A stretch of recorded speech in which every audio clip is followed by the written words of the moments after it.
प्रिय भाइयों नमस्कार। आज मैं आपके समक्ष एक नए विषय के साथ मैं AP Singh, editor in chief AINHR 24 news और मुख्य ट्रस्टी एवं राष्ट्रीय अध्यक्ष राष्ट्रीय अखिल भारतीय मानवाधिकार न्याय एवं विधि सुरक्षा संरक्षण ट्रस्ट, मैं आपके सामने एक नया विषय लेकर हाजिर हूँ और जिसमें भी हम सत्ता के साथ जुड़े हुए हैं, सत्ता की बात करेंगे और सत्ता के एक विभाग की बात करेंगे जिसमें स्थानांतरण भी जुड़ा हुआ है। जब कोई व्यक्ति एक लोक सेवक होता है तो उसके साथ स्थानांतरण नीति जुड़ जाती है। उस पर सुप्रीम कोर्ट ने क्या कहा है? सुप्रीम कोर्ट ने कहा कि प्रत्येक जिले में, प्रत्येक राज्य में स्थानांतरण नीति कमेटी बनेगी, लेकिन कहते हैं कि सरकार कौन चला रहा है? सरकार ब्यूरोक्रेट चला रहे हैं। ब्यूरोक्रेट जैसे चाहते हैं वैसे सरकार चलती है और जो हमारे 5 साल के प्रतिनिधि हैं, किसी भी विधायक, सांसद का सम्मान नहीं है और सरकार सीधे सीधे जो मुख्यमंत्री या कैबिनेट मंत्री चाहते हैं वो होता है। और मुख्यमंत्री का चाहना भी क्या, मुख्यमंत्री को सारी चीज़ें पता ही नहीं रहती हैं। जो फाइल गई, जो साइन हो गया हो गया। असलियत ये है, चीफ मिनिस्टर कितना भी ईमानदार हो लेकिन उसको जानकारी नहीं होती है। और ऐसी बहुत सी बातें मैं रखना चाहता हूँ और रखने की बातें भी आई। ब्यूरोक्रेसी हर तरीके से अपने मनमाने तरीके से काम करती है। कभी कभी ब्यूरोक्रेट प्रदेश लेवल पर यूनियन के हिसाब से काम करते हैं, या चाहे जो विभाग ले लीजिए, जो अधिकारी ले लीजिए, उनकी एक यूनियन बनी हुई है और वो यूनियन काम करती है। उसमें 3-4 फैक्टर होते हैं। पहला फैक्टर जातिवाद और क्षेत्रवाद तो बहुत कम रहता है। मैं अगर पिछले 1-1.5 साल पीछे चला जाऊं और सीतापुर ARTO ऑफिस परिवहन विभाग की बात करूं तो प्रवीण कुमार ARTO यहाँ रहे और वो ठाकुर जाति से थे, बहुत ही सम्मानित थे, लेकिन सब कुछ अच्छा था। प्रदेश में ऐसे परिवहन विभाग के ARTO तैनात हैं कि जो एक एक जगह पर 5-5, 6-6 साल, 7 साल हो गया, उनको सरकार ने नहीं हटाया। और जातिगत समीकरण के कारण एक लॉबी होती है, वह उनके पीछे पड़ी और उनको जनपद सीतापुर से हटाया गया। तथा जनपद सीतापुर से सिर्फ ARTO प्रवीण कुमार को ही क्यों हटाया गया? बाकी लोगों का भी समय पूरा था, टाइम पूरा था, कार्यकाल पूरा था, उनको तो सरकार ने नहीं हटाया, लेकिन सिर्फ प्रवीण कुमार साहब को हटा दिया। और मेरी जानकारी में है इसमें वो अयोध्या के ARTO हैं। तो ये एक बड़ी नाइंसाफ़ी हुई। और RTI मैंने इसलिए नहीं पूछा कि अब अभी कुछ समय बाद हमारा अधिवक्ता के रूप में रजिस्ट्रेशन हो जाएगा और इसको मैं माननीय उच्च न्यायालय में चुनौती देना चाहता हूँ कि आखिर क्या कारण थे जो सीतापुर जनपद से प्रवीण कुमार साहब को हटाया गया। हमारा कहने का मतलब है कि सरकार, जो रूलिंग पार्टी सरकार होती है, उसके कामकाज का बड़ा असर पड़ता है। अगर मुख्यमंत्री पूर्ण रूप से उस कामकाज पर नज़र नहीं रख पाए तो कितना भी ईमानदारी से काम किए हों, कितना भी बजट लेके आए हों, फिर एक जनता में एक लहर दौड़ती है कि सरकार ठीक नहीं है, सरकार में करप्शन है। जनता एक भावना बना लेती है और वह भावना जब प्रबल हो जाती है तो किसी अन्य विपक्षी पार्टी को वो एक मत से मतदान करते हैं और रूलिंग पार्टी गिर जाती है। रूलिंग पार्टी गिरने के बाद सत्ता की चमक, चेहरे की चमक सब चली जाती है। लोग रोड शो करते हैं, लोग तरह तरह के प्रलोभन देते हैं कि हम सत्ता में आएंगे तो ये करेंगे। जिस समय सत्ता की बात बताऊं, विपक्ष इतना कमज़ोर क्यों है? विपक्ष ने जो सत्ता में रहते ठीक से विपक्ष का दमन नहीं किया। अगर ठीक से विपक्ष का दमन किया गया होता तो आज ये स्थिति नहीं उत्पन्न होती, विपक्ष भी मौजूद होता। किसी को माफ़ी नहीं देनी चाहिए जिसने जैसा किया है। जैसे कि आज किसी का सम्मान थाने में नहीं हो रहा, आईपीएस अफसर एफआईआर नहीं लिख रहा, उसका एक रजिस्टर होना चाहिए। आप उस अधिकारी का नाम नोट करिए। या कभी कुछ ऐसे इंसिडेंट हुए, आप रास्ते में जा रहे हैं, आपको बिना कारण के पुलिस रोक रही है कि भाई रुकिए, बिना कारण के क्यों रोक रहे हो? तो हमारा मतलब यह है कि आज जो टॉपिक था परिवहन विभाग, उत्तर प्रदेश में कई बातें हैं। आप अगर ऑफिस के बाहर देखिए तो तमाम दुकानें सजी होंगी जिनको ब्रोकर और दलाल कहते हैं। अंदर काम कराने के लिए दलालों की ज़रूरत पड़ती है। क्योंकि इतनी बेरोजगारी है तो आदमी को कुछ ना कुछ तो करना ही पड़ता है, ये बात सब जानते हैं। और इस देश में एक नहीं कई समस्याएं हैं। राजनेता जो बातें कह के आते हैं चुनाव में कि हम जनता के साथ ये करेंगे, मदद करेंगे, महंगाई कम करेंगे, इस पर एक कानून आना चाहिए कि जो जनता के विषय में गलत बयानी करे, गलत मैनिफेस्टो जारी करे, उस रूलिंग पार्टी के खिलाफ एफआईआर दर्ज करके उसकी मान्यता रद्द कर दी जाए और उस वादे की वीडियोग्राफी हो। आखिर इतनी महंगाई, उत्तर प्रदेश इतना बड़ा राज्य है, उसमें इतनी महंगाई क्यों है? तो उत्तर प्रदेश से ही भेदभाव क्यों किया जाता है? और उत्तर प्रदेश में सबसे बड़ा भेदभाव, मैं फिर कभी बात करूंगा, भाषा का है। तो दक्षिण भारत और उत्तर भारत में बहुत बड़ा फर्क है।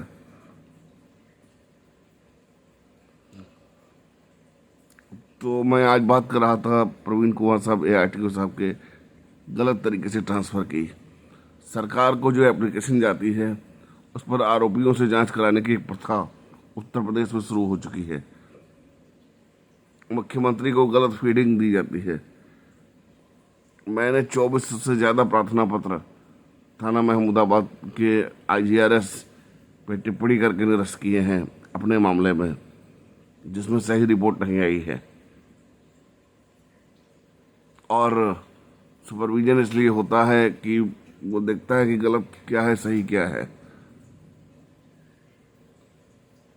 क्या परिवहन मंत्री जी या माननीय मुख्यमंत्री जी इस बात पर ध्यान देंगे कि सीतापुर में परिवहन विभाग में अधिक समय से लोग क्यों तैनात हैं, उनको क्यों नहीं हटाया गया? या केवल ARTO प्रवीण कुमार साहब को ही टारगेट करके कार्रवाई की गई?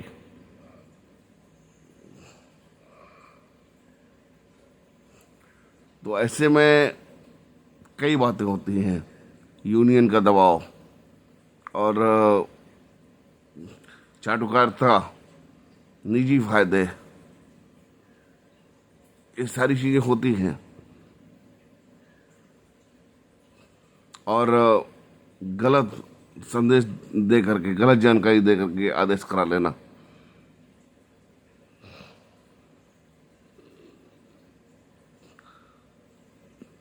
केवल ये एक विभाग की समस्या नहीं है। ये यूपी में जब से ये राम राज्य की सरकार आई है, इन्होंने ट्रांसफ़र पोस्टिंग के कार्यक्रम पर रोक लगा दी।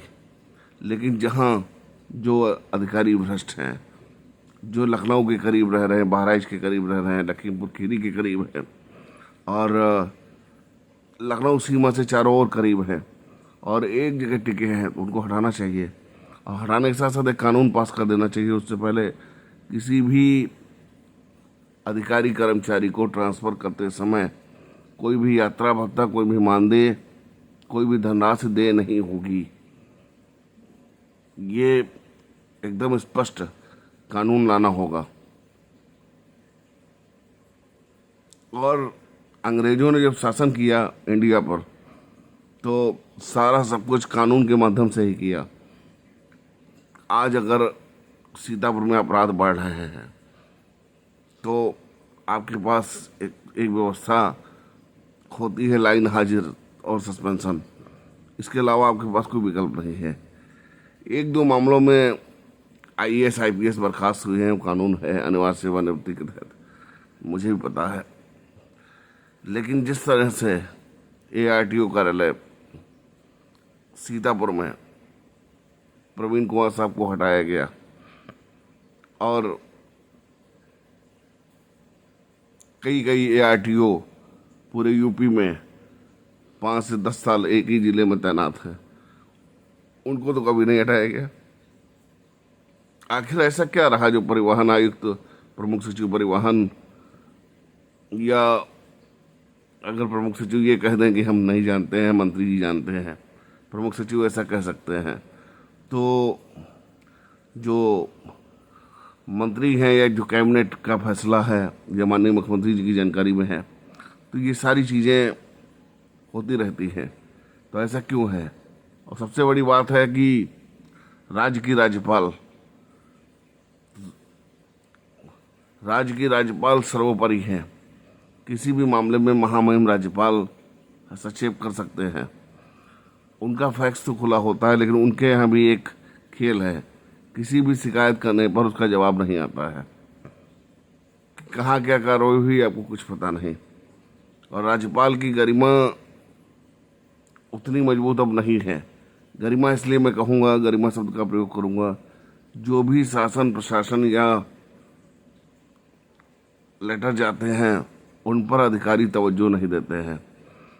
अभी हम एक पूर्व राज्यपाल की बात मैं बताता हूँ। राम नाईक साहब थे, तो नाईक साहब यूपी के गवर्नर थे। और मैं ब्यूरोक्रेट की बात बताता हूँ, जिन ब्यूरोक्रेट पे आज सत्ताधारी लोग या सत्ताधारी सरकार, ये जितनी भी सरकार, चाहे वो समाजवादी हो, चाहे बसपा हो, चाहे वर्तमान बीजेपी सरकार हो, जो एकदम ये मान के चलते हैं कि ब्यूरोक्रेट बहुत अच्छे हैं। ब्यूरोक्रेट हमको एकदम मतलब इतना सम्मान देंगे कि फूलों की वर्षा कराएंगे, इतना सम्मान करते हैं, हमारे आगे पीछे चलते हैं, पूर्ण रूप से आदर करते हैं। उन ब्यूरोक्रेट की बात मैं बताता हूँ। गवर्नर साहब किसी फंक्शन में थे और गवर्नर साहब आए और उनके सम्मान में एक भी व्यक्ति खड़ा नहीं हुआ। ये राम नाईक जी की बात है, मुझे याद है अच्छे से। तो इसमें क्या संदेश जाएगा?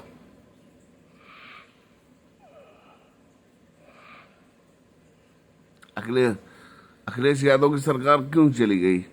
अखिलेश यादव की सरकार में जो राज्य मंत्री बनाए गए, राज्य मंत्री जो लोग बनाए गए, उनको अखिलेश यादव जरा सी शिकायत पर बर्खास्त करने की आदत रखते थे। जब सरकार में थे तो संगठन को बार बार निलंबित करते थे। ये अखिलेश यादव की आदत में शुमार था। संगठन के पदाधिकारियों की बात सुनना बंद हो गई, कोई सुनवाई नहीं हुई। आज भी बीजेपी गवर्नमेंट में है। अगर कोई भी व्यक्ति जनता का चुना हुआ है, योग्य व्यक्ति है, उसको किसी निगम का अध्यक्ष बनाना है या कोई ऐसा राज्य मंत्री का दर्जा देना है, उसको सरकार नहीं देगी। उस समय ये रिटायर्ड आईएएस को खोजते हैं कि सबको रिटायर्ड आईएएस ही करेगा। उसको पदभार दे देते हैं, अतिरिक्त पदभार दे देते हैं, निगम का चेयरमैन बना देते हैं। ये एक उत्तर प्रदेश में बहुत बड़ी प्रथा है। और जब चुनाव आता है तो ब्यूरोक्रेट से कोई नहीं वोट मांगता है, जनता के बीच में आ जाते हैं कि हमको वोट दीजिए। तो ऐसे में नोटा दबाइए। और क्योंकि मेरी नहीं समझ में आ रहा, कोई सरकार बहुत अच्छी है, क्योंकि पूरी तरीके से जो वादे हैं, भाई महंगाई क्यों बढ़ रही, भ्रष्टाचार क्यों बढ़ रहा, आम आदमी क्यों परेशान है? आपने पढ़ाई महंगी कर दी, आपने मेडिकल महंगा कर दिया, आपने पेट्रोल महंगा कर दिया, सब कुछ तो महंगा कर दिया आपने।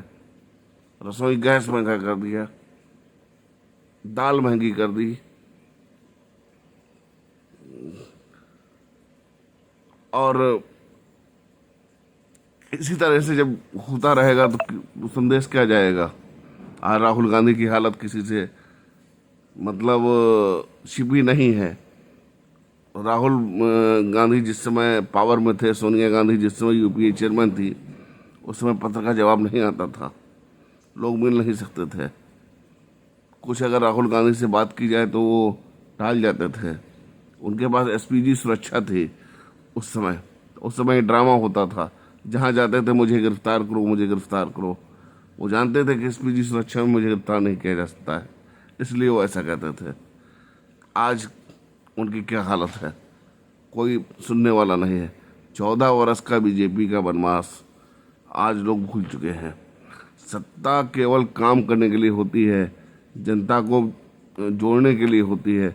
जब आदमी सत्ता में हो तो उसे अच्छे काम करने चाहिए, लोग उनसे जुड़ें और चाटुकारों से दूर रहें। लेकिन अब ऐसा नहीं है। अब जो जितना ही भ्रष्ट अधिकारी है वो सीतापुर जनपद में उतने ही दिन रुकेगा, ज़्यादा दिन। और यही लखीमपुर खीरी का हाल है, यही हरदोई का हाल है, यही बहराइच का हाल है। सबसे ज़्यादा करप्शन हर विभाग में है। तो मैं फिर अपने पुराने टॉपिक पे लौटता हूँ। प्रवीण कुमार साहब एआरटीओ का ट्रांसफ़र ही क्यों किया गया, सरकार बताए। सीतापुर में अन्य एआरटीओ हैं, कर्मचारी हैं, उनको नहीं हटाया गया। सीतापुर के पूरे यूपी की लिस्ट निकाली जाए तो उसमें कई एआरटीओ 5 साल, 6 साल, 10 साल से भी तैनात हो सकते हैं एक एक जिले में, उनको क्यों नहीं हटाया गया। आखिर उनका रसूख क्या था, मैं जानना चाहता हूँ। ट्रांसफर पोस्टिंग में भेदभाव क्यों।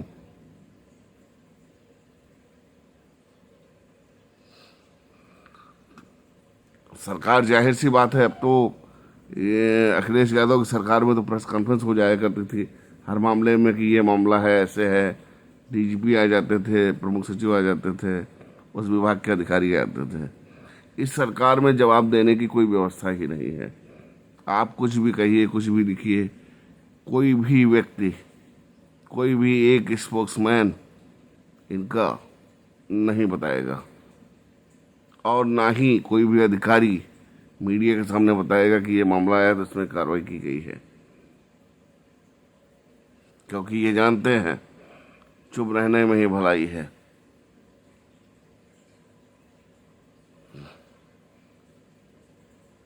जनता जिस तरह से परेशान है, महंगाई से, हर तरह से, प्रशासनिक कुव्यवस्था से, और जब ये लोग चुनाव में आते हैं तो मुझे लगता है कि इतने ईमानदार होते हैं कि एक बार राजा हरिश्चंद्र भी शर्मा जाए कि राम राज्य आएगा, सुशासन आएगा, भ्रष्टाचार मुक्त शासन आएगा। हमको तो कहीं नजर नहीं आ रहा भ्रष्टाचार मुक्त शासन। आप जहाँ काम कराने होते हैं, अब तो इस सरकार में संवैधानिक संस्थाओं का भी सम्मान नहीं रहा, चाहे महिला आयोग हो, चाहे मानवाधिकार आयोग हो, चाहे हाई कोर्ट हो, किसी को सुनना ये पसंद नहीं कर रहे हैं।